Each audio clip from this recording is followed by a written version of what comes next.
Welcome to the channel. In this video, Larry will be showing you how to prepare simple, delicious chocolate and peanut candy in the slow cooker. Hello everybody and welcome to the channel. In this video, I'm making crock pot candy for holiday. It's real easy to make and a lot of fun and tastes delicious. So let's get started. This can be cooked in a large crock pot or any kind of slow cooker. I'm using the Ninja multi-pot that is a slow cooker, as well as about 5 or 6 other things as well. So let's get the lid off of it and go ahead and start getting the ingredients in. The ingredients need to be put in this order, and I'll have the order in the recipe written in the information below. The first thing I'm going to do is put in 2 16-ounce jars of dry roasted salted peanuts. I'm using planters. You can use whatever kind you want, but I think planters are the best. And the dry roasted turns out much better in this recipe. So there's 2 jars of them. This recipe makes a lot of candy. Let's spread that out a little bit and I'll show you down in there once I get it done. The next thing we're going to do is we're going to put 32 ounces of white chocolate. And what I'm using is the Walmart brand.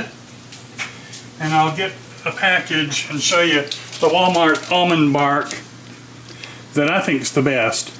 And what actually it'll take to get the 32 ounces is 1 whole bag and a half bag of this. And I've broken it up into the squares the way it's already graduated in the bags. So we're going to pour that in on top of the peanuts. And I'm going to kind of spread it around so it's not all bunched up in the middle. Again, I'll show you a view down into it. That's a better view for you. Now you can see down in the crock pot or the slow cooker. So I've got the 2 16-ounce jars of dry roasted peanuts in there, the 32 ounces of almond bark white, and we're going to put 10 ounces of dark chocolate morsels in there. This bag is 12 ounces, so we're going to put just about all of it. Obviously, probably wouldn't hurt a thing. You know what? I'm going to put it all in there. 2 extra ounces won't hurt anything. It'll just make it a little bit richer. So that's what I'm going to do. I could have measured it out. And the next ingredient I'm going to put in is 6 ounces of butterscotch morsels.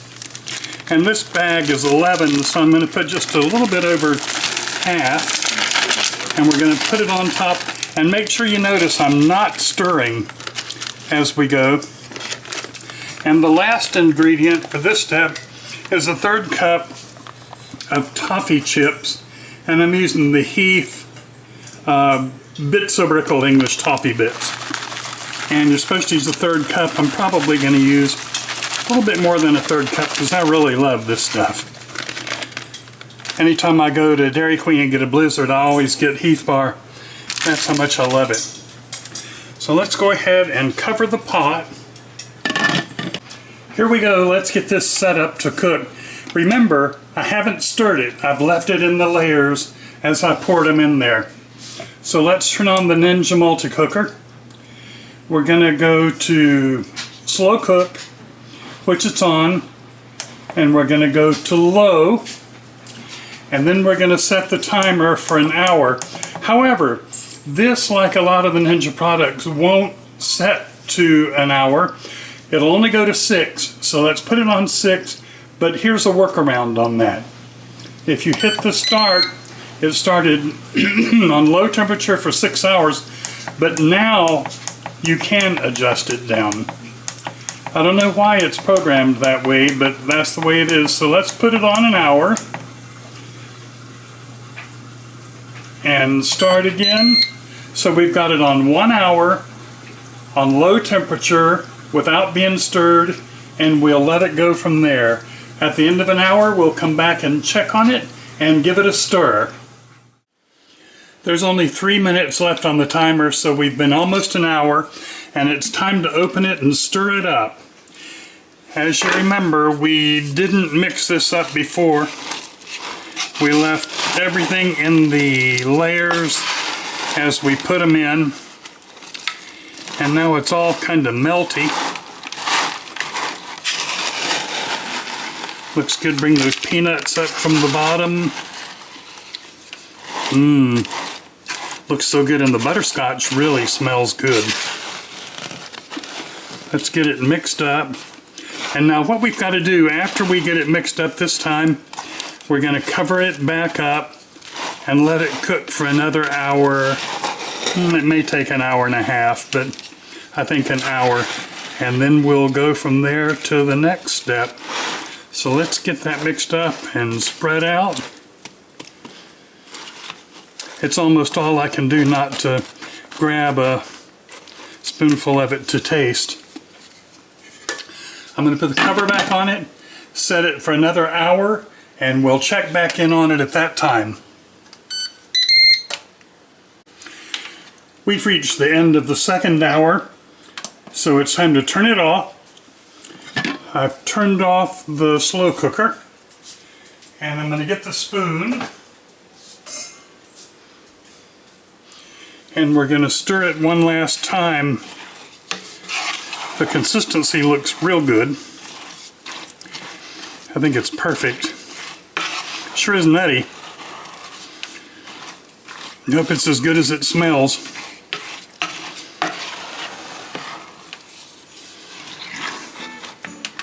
Look at that. It looks really good. Let's scoop some out onto the tray and see how they do.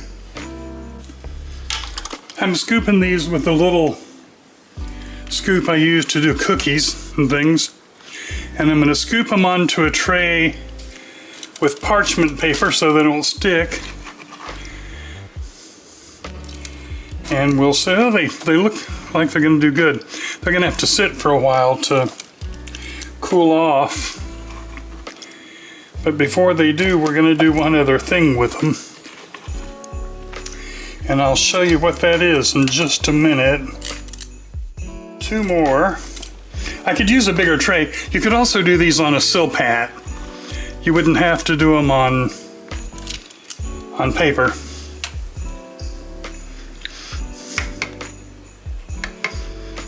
Okay, I'm going to move to the next phase and we'll do it together. For this last phase, what I'm going to do is I'm going to sprinkle just a pinch of sea salt. I wish I had some coarse grind, but I don't, but this will work fine on each of them. And then we're going to put some multicolored sprinkles on them. I looked for some red ones, but of course, this time of year, they're out of them. So I got the multicolored, but they'll work just fine. Yeah, they look good.